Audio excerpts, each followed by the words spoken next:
સુરતના ઉમરપાડા તાલુકાના ઉછવણ ગામે 2 કબરમાંથી હત્યા કરાયેલી હાલતમાં 2 મૃતદેહ મળ્યાના મામલામાં ઓવેસીના એઆઈએમઆઈએમ પાર્ટીના સુરત જિલ્લાના નેતાએ જ હત્યા કરાવાઈ હોવાનું બહાર આવ્યું છે। ઉમરપાડા તાલુકાના ઉછવણ ગામે 2 કબરમાંથી હત્યા કરાયેલી હાલતમાં 2 મૃતદેહ મળી આવવાના બનાવમાં પોલીસ તપાસમાં ચોંકાવનારી હકીકત બહાર આવી છે, જેમાં 1 વર્ષ અગાઉ મૃતક બિલાલ ચાંદીએ ખુરશીદ સૈયદ પર હુમલો કર્યો હતો, જેની અદાવત રાખી એઆઈએમઆઈએમના નેતા ખુરશીદ સૈયદે બિલાલ ચાંદીનું કાસળ કાઢવા પોતાના જમાઈ મારફતે કુખ્યાત અફઝલ શેખ નામના ઈસમને 16 લાખની સોપારી આપી હતી, જેને લઈને હત્યાનું કાવતરું ઘડવા અફઝલે અઝરુદ્દીન સાથે મિત્રતા કરી હતી અને તે બિલાલના સંપર્કમાં આવ્યો હતો અને ઉમરપાડાના ઉચવણ ગામે ફરવા બોલાવી ખંડેર જેવા મકાનમાં લઈ જઈ ગળું કાપી હત્યા કરી થોડા કલાકો બાદ અઝરુદ્દીન પણ ઘાતકી હત્યા કરી નાખી હતી। અઝરુદ્દીન ક્યાંક બોલી દેશે તેવા ડરથી તેની હત્યા કરાઈ હોવાની આશંકા છે। હત્યા બાદ બંનેના મૃતદેહને કબ્રસ્તાનમાં નમાઝ પઢવાની જગ્યાએ ખાડો ખોદી દાટી દેવાયા હતા। પોલીસે હાલ સોપારી આપનાર ખુરશીદ સૈયદ મોહમ્મદ અસલમ શેખ અને કૌશિક વસાવાને ઝડપી દીધા છે અને ખૂન કરનાર અફઝલ હાજી શેખ અને પ્રજ્ઞેશ દિલીપ ગામિતને વોન્ટેડ જાહેર કરી ઝડપી પાડવાના ચક્ર ગતિમાન કર્યા છે। આ બિલાલ ચાંદીને મારવા માટે 16 લાખ રૂપિયા આપવાનું નક્કી કરેલ હતું, જેના 12 આપી દીધેલ હતા અને 8 તારીખની રાતે જે દિવસે બિલાલનું અને અજ્જુ શેખનું મર્ડર થયું એ દિવસે રાત્રે તમામ આરોપીઓની ઉમરપાડા ખાતે હાજરી પણ પ્રસ્થાપિત થયાના પોલીસને પુરાવા મળેલ છે અને એ સાથે સાથે એ દિવસે 3,70,000 રૂપિયા ખુરશીદ અલીએ જે આરોપી છે જેણે મર્ડર કર્યા છે અફઝલ હાજી શેખને આપેલા છે। આ ગુનામાં સામેલ અન્ય એક વ્યક્તિ પ્રજ્ઞેશ દિલીપ ગામિત કે જે અફઝલ હાજી શેખનો સાગરીત છે, એને બંનેને વોન્ટેડ બતાવ્યા છે અને એક મદદ કરનાર વસાવા એની ધરપકડ કરેલ છે। આમ કુલ 3 વ્યક્તિ, એક તો આ ગુનાની સોપારી આપનાર ખુરશીદ અલી, એનો જમાઈ મોહમ્મદ અસલમ કે જે અફઝલ હાજીનો ભાઈ થાય છે, અને કૌશિક વસાવા, 3ની ધરપકડ કરેલી છે અને 2 અન્ય વ્યક્તિ સંડોવાયેલા છે એને પકડવાના આ ગુનામાં બાકી છે, જેને પકડવા માટે સુરત રૂરલ પોલીસની ટીમો કાર્યરત છે।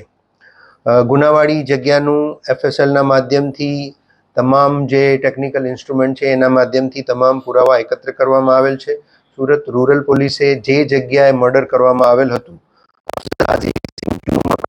એ જગ્યાએ લોહીના નમૂના, મરણ જનાર વ્યક્તિની અન્ય અમુક વસ્તુ પણ પોલીસને મળેલ છે। જે વાહન અલ્ટો ગાડીથી આ બંને ડેડ બોડીને સગે વગે કરવામાં આવેલ એ વાહન પણ પોલીસે વ્યારા ખાતેથી કબજે કરવામાં આવેલ છે અને અન્ય એક સ્વિફ્ટ ગાડીનું જે ભાગનાર 2 આરોપીઓ છે ઉપયોગ કરેલ છે એની હકીકત પણ પોલીસને મળેલી છે। આ ખૂબ જ જધન્ય અપરાધ છે, એટલે પોલીસે ઇન્વેસ્ટિગેશન પણ ખૂબ જ સરસ થાય અને કન્વિક્શન સુધી આ કેસ પહોંચે એ માટેની તમામ તૈયારી કરી લીધી છે। આ ગુનામાં સંડોવાયેલા આરોપી અને મરણ જનાર લોકોના ગુનાહિત ઇતિહાસ પણ છે।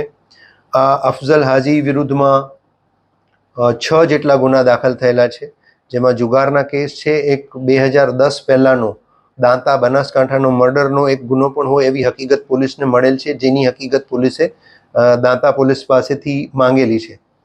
આ અફઝલ હાજીનો સાગરીત પ્રજ્ઞેશ ગામિત એ પણ ચોરી, દારૂ અને જુગારના 15 જેટલા ગુનાઓમાં સામેલ છે।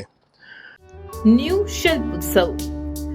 શિલ્પ ઉત્સવ handloom and handicraft exhibition come cell, જ્યાં ભારતના વિભિન્ન રાજ્યોમાં કુશળ કારીગરોની હસ્તકલા તેમજ હાથ બનાવટની કલાત્મક આઇટમોનો ભવ્ય ખજાનો એક જ સ્થળે।